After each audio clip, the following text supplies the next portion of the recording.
Hey, scrappy people. It's Tracy Reed here today, coming at you with Sketchy Sunday number 7. Can you believe that we've done 7 of these?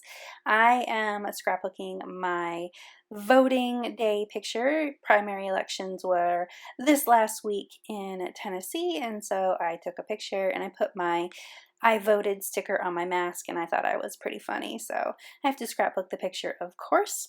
And I'm using my We the People collection, which I actually designed for Inauguration Day 2017, and so it is still very relevant to everything, right? Because politics is just consuming our every waking moment anymore. So I'm going to use that one, even though it's a few years old. It's one of my favorites. So I have two papers here that I'm starting off with. One is blue stars, one has red and cream stripes. So obviously I'm sort of replicating the American flag in a way here.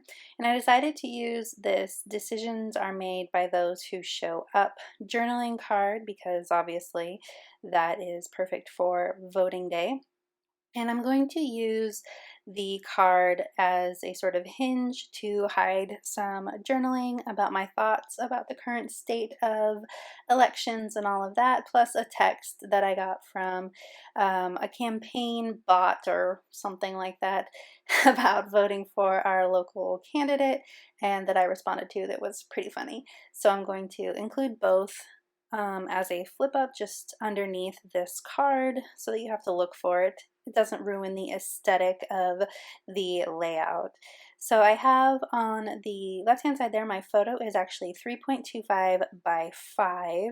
I initially printed it out as I think it was 3.5 by 5, but it was a little bit too wide with the holes for the journal, so I cut it to be 3.25 by 5, and I actually like that aspect ratio a lot. It's nice and large for the left-hand side of the spread, takes up a lot of room, which always makes scrapbooking easier if your photos and your cards and stuff take up a lot of room. But of course, because my photos and my cards take up a lot of room, I now have to add some hidden journaling in order to fit everything on. So this is another card from the collection. It is just a journaling card with stars down the side. I'm going to back the other journaling card in a color. I'm going to use this nice light blue as sort of a contrast, and to pull in the light blue from that paper that I backed my photo in on the other side. If I had used red or blue, it would have just been, or dark blue, it would have just been too dark, too much. So I'm just going to use the light blue instead. I'm going to center my text exchange right there in the middle, and you can see that because I backed my card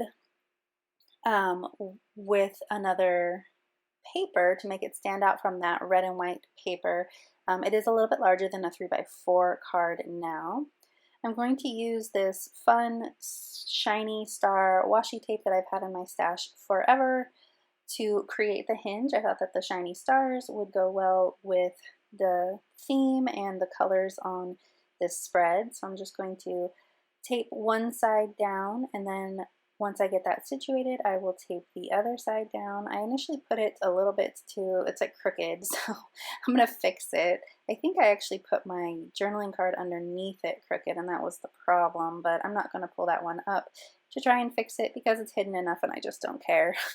So now I'm using the same washi tape on the other side to finish that hinge. It's a super easy way to create a hinge. You can also do this with clear tape if you don't want the tape to be a distraction. I often use clear tape, but this time I decided to use this silver washi because I didn't have anything underneath where the tape was going to go that would be covered up or hidden if I used it, and I liked the way that it added to the spread. So now I have some more of that washi, and I'm going to actually use it on the other side just to echo the right hand side. But first I got to figure out where I'm going to put this photo and stick it down.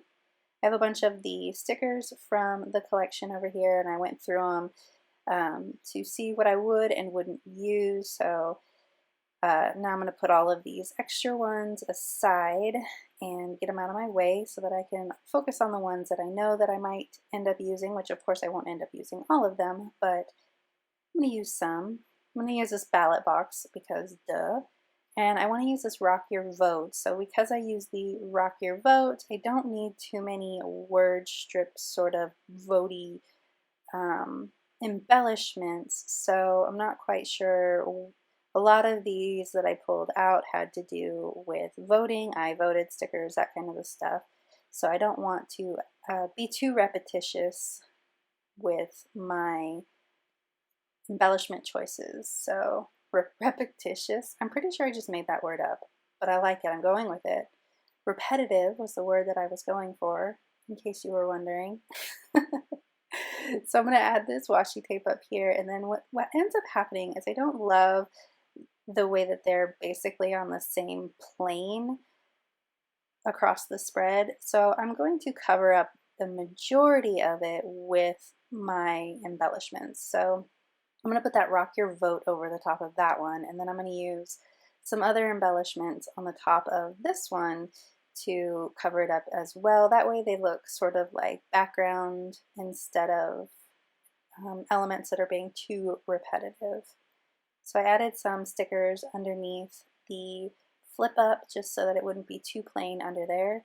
I really wanted to use those balloons, but they felt a little bit too festive for how I was feeling about the voting process and the layout, so I decided to keep them off, and I'm going to add this patriotic duty at the bottom.